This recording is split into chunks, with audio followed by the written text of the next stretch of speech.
Knowing what I know now, what would I have told myself like 5 years ago? It's the inputs, right? It's, all about your diet, hydration, sleep, and other kind of micro variables and adjustments along the way, right? If you're talking about self-image, if we're talking about the cadence of consistency, using kind of diagnostic lab testing to kind of leverage and figure out what your breakpoints are and where you kind of need help. Therapeutics to get you there faster, so supplements, medications, and coaching, right? So for me, it was a journey where I had mentors. Professionally, I was in masterminds, I was in organizations, but I hit a point where I realized I needed help from my health and like wellness perspective. I actually needed help. And then kind of that leads to my final point. It's like, of really realizing what season of life I was in, right? And so it all kind of starts like, where I had this moment where I hit the wall. I was doing like everything in my 20s and nothing worked, right? I was like plateaued out. I was just this big blob. I would keep talking about this. I was so embarrassed that I didn't want to like look at a camera. Like you're never gonna see photos of me from the front because I was just so embarrassed of how I looked, right? And it's just like, what is this, right? And kind of felt like this all the time. You mean just a few seasons later, right? It's like Arnold Schwarzenegger was really popular for saying like physique and like, a body is something that cannot be bought. It has to be earned. Yeah. And really kind of looking back in retrospect, everyone has bad days, right? I have bad days, bad weeks. And if I don't find a way to catch myself, those bad weeks can lead to bad months and like they can lead to bad years. And so what really helped out for me is finding a system that worked. And, anecdotally, for me, it was like having a physician like Dr. Ryan, like checking quarterly from a blood testing standpoint to confirm like, hey, are there any macronutrient deficiencies, liver, kidney, thyroid, heart health, and doing a deep dive, right? A training program that was really just tracked to me daily. I needed the help, and like the last piece that's really missing from a lot of these kind of, systems metaphorically is just the appropriate dosing of therapeutics, be medications or supplements that can kind of give you a little bit of a boost or a jump start. And so as I got older, the hormones and sensitivities and inflammation markers just decline, right? And so you're just kind of finding this uphill battle. And so the same things you did just didn't start. And so to summarize, for me, success was really processional. It was micro steps and adjustments along the way. And then really kind of working with an expert just to kind of catch me to make sure I didn't kind of have those negative spirals that last like weeks and months and years. And so how did that kind of dovetail with you, Stephanie, in terms of, the struggles with paleo, keto, and so forth, on your journey? Deferring to experts is something that I would kind of always advise for people who really aren't sure, because there's so much information that you can kind of get on the internet, and that's easily accessible to everyone. And you're going to get 100 different answers from 100 different people about how you should lose weight. And if you're in a situation where maybe you don't have experience with that, or you've had experience with that but it didn't go well for you, you weren't able to maintain it. Like you're saying, for me, I was doing CrossFit, and at the time you do CrossFit, you are also eating paleo. And then, for a little while, there was a community at my gym, and they were saying like, you need to eat keto, and if you had a piece of fruit in your hand, you'd kind of be chastised for it. And called out, finished. Ridiculous. Yeah, I mean, it sounds ridiculous too, because like knowing what I know now, I would never chastise someone who's about to lift like a whole bunch of weight for eating a piece of fruit, because circling back, I know now that I needed those carbs. I ended up actually feeling really crummy a lot of the time. I would feel lightheaded. I mean, if I was running in like 100 Fahrenheit or something, I would like come so close to passing out. I was always feeling not great. And this is because I was like following this kind of list guidance that I hadn't really like looked that much into. But I trusted my coaches, and I didn't think that much of it because I was so busy with like running my business and that kind of a thing. So it was just something that I was by no means an expert, and I by no means claimed to be an expert in at the time. But I wish that I had kind of done the looking to an expert at the time. Once I actually did look to someone who was an expert in nutrition for that kind of guidance, I started tracking my macros. I kind of came to realize that it's all inputs and outputs, like what you're saying. It's very mathematical, how your body metabolizes, it's different for everyone. But for me, understanding the calories that were in my food, that kind of thing, that really made a big difference for me and how I felt, and how much weight I could lift, and like how good I felt throughout the day. Like, was I feeling fatigued? Those were game changers, and just how I was feeling. So I kind of had to go bypass the misinformation on the internet. That journey, the journey of like discovery, and you're just like, oh, all right, so like,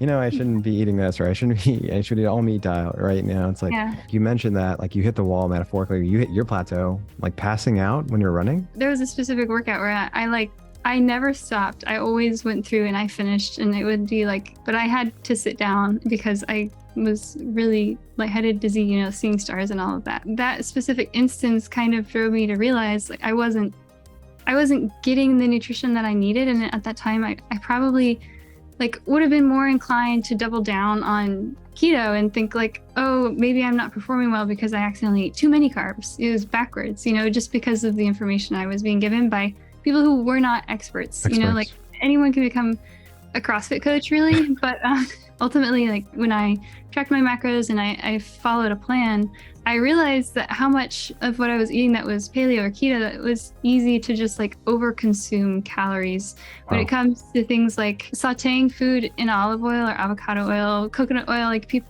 everyone would tell me like, oh, cook in coconut oil because it's paleo and it's great, but 120 calories per tablespoon is not something you think of. Like it seems inconsequential when you're cooking. Like I remember Googling like how much of the food when you saute in like oil is actually like, are you actually consuming? And it's another thing, just not to interrupt you, but it's funny because it's like, you know, alcohol too, there's so many calories and like a glass of wine or like different types of alcohol, and you're just like, holy moly, right? It's like, it's so calorically dense, right? Not I'm saying like the light beers in general, but like by and large, you're not accounting for that. And that adds another kind of tidbit. What are some systems though? Because like you're very systems like we're both systems oriented. Like how did you stick to it, right? Because like I know you're, you know, extreme people, like we always like saying, like extreme people get extreme results, right? But like how did you start? Well, yeah, knowing what I was eating, understanding the inputs, outputs aspect of it, like having that guidance.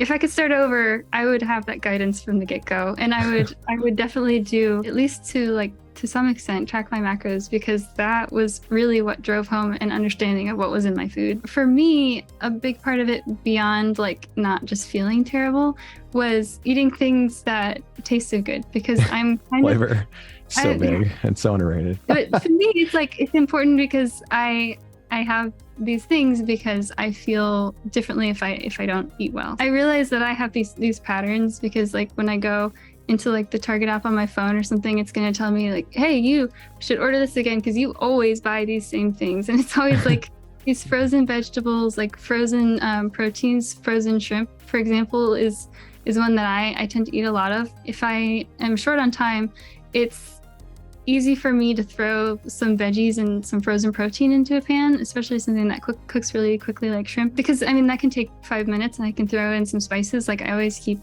curry paste on hand. I always keep cumin and chili powder, like those kinds of seasonings if I want to make something that tastes a little bit more interesting. And then some kind of a fibrous carbohydrate, something that I always talk about too, like some frozen sweet potatoes, or even you can get those packs of brown rice and microwave them. It takes like 90 on the seconds. go. Yeah. So like wow, so it's like really like the flavor, so it's like kind of like the time of like saving time with like the frozen options or the meal packs and rice packs. And then it seems like you're really strategic about this, so like you're actually like consciously prepping, right? Like meal prepping. I kind of meal prep. What I do is I tend to devote some time. I mean, even if it's a shorter meal that was more like the veggies and protein and then some seasonings, I make sure that I make enough that I can have it for lunch, maybe for another day or two, because that's as far as I can go with eating the same thing. But that's kind of my version of meal prep. That's funny because like, you know, it's just funny because like I think again it's like success is like processional, and there's always these micro adjustments needed along the way. And it's like embarrassing to admit, but today I still have to catch myself late at night, right? Like from door dashing something or getting, this is super embarrassing, salt thirst or like burger hunger, right? And so like for me, like what I try to do is, I guess systematically I don't have junk food at home. And this is a weird mental exercise. Like I take a step back, right? And I look at myself in the moment, and this is tough to do. But I really ask myself, like, how would JD 1 hour like from now or tomorrow or next week feel, you know, ordering or going in and out, right? You know, feel, you know, so it's like, am I punishing my future self and rewarding my current like 15-minute self, right? And so like that like mental model of just like aligning myself and figuring out like success is processional, there's micro adjustments needed, but like, am I, you know, doing the steps it takes, like, you know, from a long-term, you know, perspective, like just zooming out sometimes is just asking yourself helps break the pattern, right? It really does. And so that's kind of helped me out. There is a meal prep service that I use, Stephanie, it's Trifecta, right? And it's really cool because like you can get like cod and and a la carte like chicken and simple veggies as well sent to you. And then like one day of fasting, it doesn't work for everyone. But like, Wednesdays, for example, like I just have cold brew and bone broth coffee and, bone broth and cold brew coffee, right? And like, that's it, right? And so I'm not saying it works for everyone, but for me, like I feel super dialed in, and it gives my one less day to meal prep, and like makes me feel really good. But also like just like that daily, weekly accountability with our trainer on staff. And it's just like, crap, what is like, it's in my head. I'm like, what is Stefan going to think, right? And Dr. Ryan on the blood testing, oh gosh, I don't want to, let him down, right? Those kind of the mental aspects. And if you're kind of investing in like therapeutics as well, like you kind of want to add to horsepower to see the results faster. You don't you want to let them slide, right? And so kind of having like the training testing and lab testing and therapeutics together really has helped me out, because everyone's going to face challenges. And that affects how you perform, like how you feel based on, how you're eating the therapeutics. I mean, you feel differently, right? I think it's really just kind of like zooming out and zooming down of like, success is processional, right? It's not going to happen overnight, but if you're taking the right steps, right? And you're actually having a deep why. For me is like to see abs and like identify as the former college athlete I was, right? But having a deep why that like these are just lifelong changes that will kind of have a positive impact. And so, looking back at your story, it wasn't success overnight. It wasn't like, just up and to the right. It was like zigzags back and forth. Same here, right? But like we kind of got not necessarily the cheat codes, but we got to like, Super Mario World, like, we said from level 1 to level 2, level 3, level 4, right? And for the Nintendo fans out there, like we did that through the experts, right? And advice and guidance, accountability. And I want to know now if I could just basically be like, hey, work with somebody ahead of the curve, like holding you accountable, has a system of training, testing, therapeutics. I wish I could have, 5 years ago before I metaphorically hit the wall and so forth.